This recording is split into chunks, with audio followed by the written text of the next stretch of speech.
네, 기도하고 시작하겠습니다.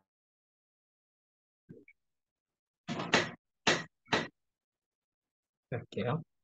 하나님 하나님 아버지 감사합니다. 오늘도 우리 주님의 인도하심을 따라서 우리 주님의 말씀을 배우러 모였습니다. 오늘 종말론을 통해서 우리가 또 마지막 때에 우리에게 어떤 일이 일어날 것인지 그리고 그런 것들을 어떤 마음으로 어떻게 준비해야 하는 것인지 그런 것들을 잘 생각할 수 있는 이 시간 될 수 있도록 도와주셔서 예수님의 이름으로 기도했습니다. 아멘. 네, 다들 러닝에 오시기 힘들어하시는 것 같아요. 일단 하겠습니다. 자, 우리가 종말론 계속하고 있고 지난번에 이제 2주 휴강하기 직전에 종말론의 세 번째 시간 그리고 그리스도의 재림 전에 일어날 징조 첫 번째를 했었죠. 거기에서는 이제 첫 번째 징조는 되게 이렇게 긍정적인 징조였었죠. 근데 이제 두 번째, 그리스도의 재림 전에, 즉, 정말, 이제 최후의 그런 심판 전에 일어날 두 번째 징조는 조금 우리의 마음을 어렵게 하는 징조입니다. 그게 바로 이제 오늘 다룰 내용인데, 첫 번째로는 배교이고, 두 번째로는 박해예요. 자, 배교와 이단을 처음 하는 건데, 배교는, 파란색이, 잠깐만요. 예, 조카들이 한번 왔다 가면 한 번씩 무너져요. 좀 이상해요. 자, 배교는 교회 안에서 일어나는 거, 박해는 교회 바깥에서 일어나는 거, 이렇게 보시면 되겠습니다. 그래서 여기 플러스 2단까지, 플러스 2단. 자, 그리스도의 그 재림 전에 먼저 교회 안에서는 배교와 이단이라는 현상들이 일어나요.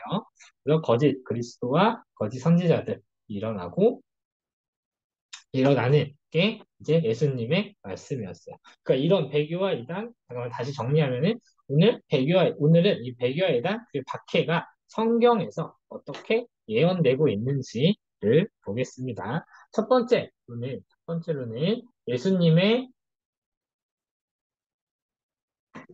예수님이 직접 말씀하셨어요. 마지막 때에 이런 이제 배교와 이단이 있을 것이다. 라고 우리가 종말론에서 자주 다루고 있는 예수님의 말씀이 감람산 설교에서 예수님이 배교와 이단에 대해서 직접 말씀하셨어요. 예수님이 이렇게 말씀하셨으면 무조건 있겠죠. 그래서 여기 보시면은 예수님께서는 이제 거짓 그리스도와 거짓 선지자들이 있을 것이다. 라고 예수님께서 직접 말씀하셨어요. 마지막 때에 이게 있을 거다. 라고 말씀하셨고요. 두 번째로는 예수님께서 말씀하신 이후에 예수님께서 생각하시고 사도들도 마찬가지 예언을 했어요. 그게 서신서겠죠. 서신서에서 사도들도 마찬가지 얘기를 했는데 그 많은 적그리스도이 여기 예수님은 이제 그리스도를 표현했는데 사도들은 이제 적그리스도라고 표현을 했죠. 특히 이제 요한일서에서 사도 요한이 이런 표현을 썼는데 많은 특히 여기서 중요한 포인트가 적그리스도가 한 명이 아니라 많다라는 게 아주 중요한 포인트입니다. 그리고 또 이제 많은 적그리스도와 많은 거짓 선생이 있을 거라고 얘기를 했어요. 그러니까 성도들을 미혹하는 잘못된 진리로 미혹하는 여러 가지 이제 상황들이 있을 거라고 했고요. 그리고 요한 계시록에서도 그냥 계시록이라고 쓸게요. 요한 계시록에서도 계시록의 2장 3장 보면은 이제 예수님께서 당시 초대 그 지방에 있었던 일곱 교회에 이제 사도 요한을 통해서 편지를 하는 그런 이제 그 내용들이 나오는데 그 일곱 교회 중에 두 교회가 물론 다른 데도 마찬가지겠지만 대표적으로 두 교회가 그 이단과 배교에 시달리는 그런 모습이 나타납니다. 첫 번째로는 버가모 교회고요. 두 번째로는 두아디라 교회. 좀 읽어쓸게요. 뭐였어요? 두 번째로가 두아디라 교회. 버가모 교회는 이제 발람과 니골라당의 교훈을 따르는 그 혼합주의에 빠졌고요. 자, 혼합주의가 뭐냐면은, 자, 우리는 예수님을 믿어. 우리는 예수님의 부활과 예수님의 구주 되신과 예수님이 하나님 되신 삼위일체 다 믿어. 그런데 다른 것도 믿어라는 게 이제 혼합주의고요. 사실 이게 구약에서도 사실 이런 게 있었어요. 구약에서 이제 여기도 보시면은 발람의 교훈을 발람이 아니라 발람의 교훈을 따른다고 했죠. 발람이 예전에 이스라엘을 어느 시대인지 갑자기 기억이 안 나는데, 자, 어쨌든 이스라엘 백성들에게 너희가 하나님을 따라도 되는데 그것과 더불어서 우상을 이렇게 섬겨도 돼라고 미혹했던 게 발람이었고요. 그리고 버가모 이 당시에는 니골라당이라는 데가 있어요. 니골라당도 자, 너희가 예수님을 섬기는 게 맞아. 예수님이 구주이신데 그런데 이방 신도 이렇게 섬길 수 있어라고 교묘하게 소개된 혼합주의였고요. 이게 오늘날에도 뭐 이 당시뿐만 아니라 그 중세 교회에서도 그렇고 요즘 우리가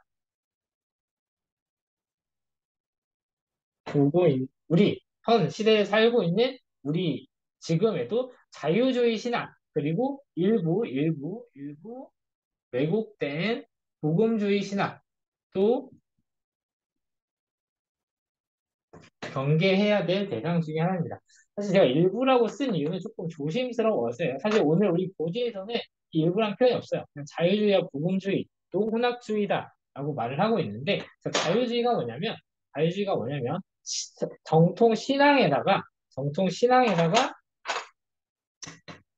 도덕을 더하는 게 자유주의고요. 복음주의는 전통 신앙에다가 현대의 문화를 더하는 현상들이 간혹 보이고 있습니다. 자, 자유주의 신학은 말하자면은 기독교라는 종교를 예수님을 섬기고 전지전능한 하나님을 섬기는데 어쨌든 종교니까 착하게 살아야지. 착하게 사는 종교가 종교인으로서 착하게 사는 게 기독교 신앙의 본질이야. 라고 말하는 게 자유주의 신학이고요. 복음주의는 뭐냐면 기독교 신앙이 도덕 위주는 아니야. 도덕 위주는 아니에요. 이거는 자유주의의 반발해서 나온 게 사실 복음주의이긴 해요. 하나님이 단순히 도덕적으로 이제 뛰어난 분이시고 예수님이 도덕적으로 완전한 분이셨으니까 우리가 그 도덕적인 모범을 따라야 돼라고 했던 이런 자유주의 신학에 대해서는 명확히 부인하지만 어쨌든 하나님을 잘 섬기기 위해서 현대의 경영 기법들, 어떤 마케팅 기법들, 막 사람들의 감정을 올리는 어떤 뭐 이제 기법들 이런 것들을 도입해서 하나님을 더 잘 섬길 수 있게 도와야 돼. 라고 이제 복음주의 신학에서 이렇게 일부 이렇게 주장하고 그런 게 있거든요. 근데 이런 것도 결국 따지고 보면 혼합주의이고 하나님을 정확하게 성령의 나온 대로 섬겨야지 인간의 어떤 기법들을 더해서는 안 된다라는 게 우리가 명확히 가져야 하는 혼합주의에 대한 경계입니다. 네. 물론 제가 지난번에도 이런 부분들을 많이 말했지만 우리가 그렇다고 구태여 뭐 현대 예를 들면 마케팅 기법을 막 정면으로 막 거스르면서 막 이제 교회를 알리고 그럴 필요는 없겠지만 이제 교회를 알리는 게 중요한 게 아니라 우리 지난번에 뭐 구원론이나 특히 이제 교회론에서 많이 말했죠. 기독교 역사상 교회가 가장 부흥했을 때는 교회의 문턱이 가장 높았을 때예요. 이게 세상의 조직과는 다르게 교회이기 때문에 나타나는 그런 이제 현상이라고 볼 수 있겠죠. 그래서 교회가 가장 부흥했을 때는 이런 사람들을 잘 끌어들이는 기법들을 도입했을 때가 아니라 오히려 세상 사람들이 가장 거부할 만한 메시지를 강력하고 분명히 던졌을 때 교회가 가장 부흥했단 말이에요. 그래서 우리는 그런 여러 가지 이제 우리 그러니까 교회사를 보더라도 이 혼합주의를 경계하고 철저하게 순수하게 성경으로 돌아가야 된다라는 걸 볼 수 있겠습니다. 그런데 이 종말의 때에는 혼합주의가 등장한다라는 게 계시록의 이제 말씀이고요. 두 번째, 두아디라 교회는 뭐였냐면은 이 직통계시에 대한 이단과 비교가 있었습니다. 이거 하나는 맨날 까먹네.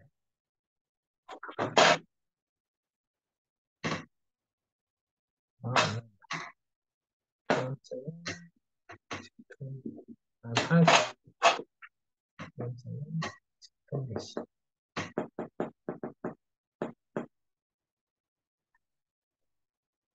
직통계시가 뭐냐면 성경을 더 이상 충분하게 생각하지 않는 게 직통계시. 그렇죠? 이건 다들 아시죠? 이제 우리 교회 청년분 하면 이제 성경 외에 다른 게 필요하다. 다른 게 필요한데 그게 바로 내가 말하는 거다. 하나님께서 성경 이외에 나의 말을 들으라고 나를 보내셨다. 이렇게 주장하는 게 이제 두아디라 교회가 빠졌던 직통계시. 이세벨 이제 구약에서의 이세벨이 얘기했던 그런 것들. 아, 구약에서 이세벨이 아니라 이제 그 두아디라에 이제 이세벨이라는 사람이 일단 이상한 그 여자 선지자가 들어와서 딕통계시를 주장했던 겁니다. 근데 마지막 때에 이 딕통계시를 주장하는 현상들이 많이 있을 것이다. 라는 게 계시록의 예언이고요. 그래서 이런 것들을 경계하기 위해 이 종말의 때를 준비하는 교회들은 결국 거짓 그리스도, 적그리스도 이런 혼합된 직통계시를 경계할 수 있는 바른 신앙 교육을 교회가 해야겠죠. 그래서 우리가 지금 열심히 이렇게 공부하고 하는 게 다 종말을 열심히 준비하는 자세라고 볼 수 있겠습니다. 바른 신앙 교육을 통해서 우리가 종말을 준비하겠죠. 자, 이게 예수님께서 말씀하신 재림 전에 일어날 이제 안 좋은 징조, 네, 첫 번째 배교였고요. 두 번째는 교회에 대한 박해가 있을 거예요. 박해가. 자, 종말의 때가 가까울수록 교회가 이것도 안쪽에서 이렇게 바깥쪽에서는 이렇게 갈수록 힘들어집니다. 자, 마찬가지로 예수님께서 말씀하셨죠. 큰일 났네. 자, 예수님께서 말씀하셨죠. 예수님께서 가면서 설교에서 너희가 박해를 받는데 나 때문에 받는 것이며 박해의 종류가 다양할 것이다. 그러나 그 박해를 받는 너희들은 기뻐하고 즐거워해야 한다. 기뻐해야 한다고 예수님께서 말씀하셨어요. 왜냐하면 그게 바로 진짜 그리스도인이라는 증거이기 때문이며 그래서 그것을 통해서 나중에 받는 상이 클 것입니다. 라고 예수님께서 말씀하셨어요. 다만 예수님께서 또 하나 말씀하신 거는 뱀같이 지혜롭고 비둘기같이 순결하라 라고 말씀하셨어요. 자, 뱀같이 지혜로라는 무슨 말씀이냐면 이 박해에 대해서 뱀같이 지혜로워야 된다라는 말씀이에요.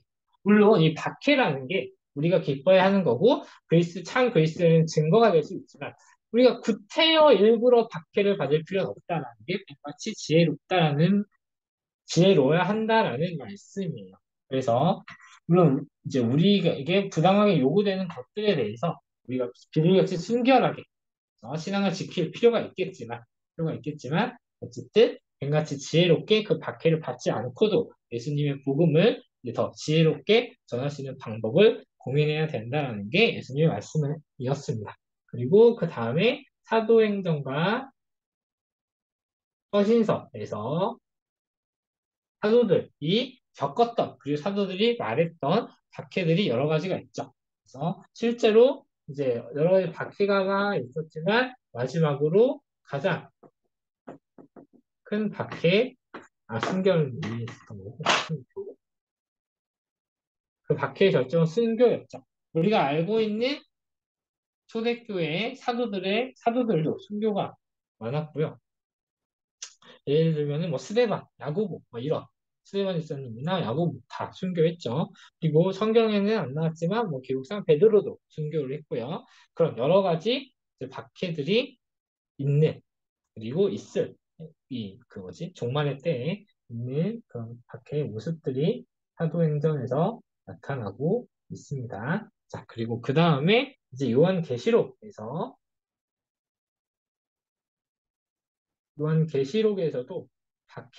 교회에 대한 박해를 예언하고 있어요. 첫 번째로는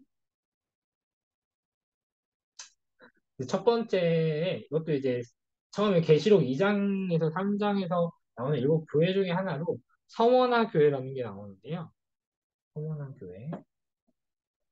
자, 서머나 교회도 여러 가지 성도들이 감옥에 갇히기도 하고, 그리고 이제 서머나 교회가 있던 지역이 굉장히 부자 동네였는데, 서머나 교회 교인들만 가난해요. 왕가당하니까. 그런 가난과 궁핍이라는 박해도 있었고, 실제로 홀리갑이라는 이제 순교자도 있었어요. 그런데 이런 많은 박해 속에서도 서머나 교회는 그 순결함을 지켜서 타협하지 않고 핍박과 욕에 타협하지 않고 예수님의 칭찬을 듣는 교회가 되죠. 자, 그래서 이 서머나 교회 같이 종말의 때 이런 여러 가지 이제 박해들이 있겠지만 우리는 서머나 교회처럼 타협하지 않고 칭찬받는 교회가 돼야 됐습니다. 이게 요한계시록에 나타나는 거고요. 그리고 그 이후에 이제 요한계시록 12장에서 13장에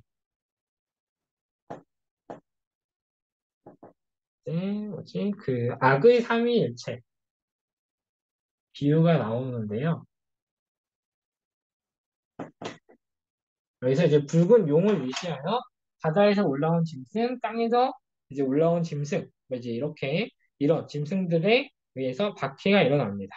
그래서 붉은 용, 사탄이 이제 하나님의 주권을 모방하는 그런 사탄의 모습인데 예수님의 탄생과 어쨌든 근데 자 그런 박해가 일어나지만 또 한편으로는 예수님의 탄생과 승천으로 그런 이제 승리, 사심이 같이 드러나게 돼요. 그래서 사탄이 하늘에서 땅으로 추방되고 그 추방된 사탄이 이제 교회를 일시적으로 박해하지만 그 교회가 그래서 사탄 때문에 박해가 받지만 어쨌든 사탄 초림 때 결정적으로 패배했음을 요한계시록이 말을 하고 있고요. 결국 재림 때 멸망할 것이고 교회를 일시적으로 박해할 것이지만 그 박해는 결국 실패할 것입니다. 하나님께서 교회를 지키기 때문이에요. 그리고 붉은 용뿐만이 아니라 붉은 용 이제 약간 수와 같이 나오는데 그 바다에서 나오는 짐승, 땅에서 올라온 짐승을 통해서 여러 가지 박해와 미혹이 있을 겁니다.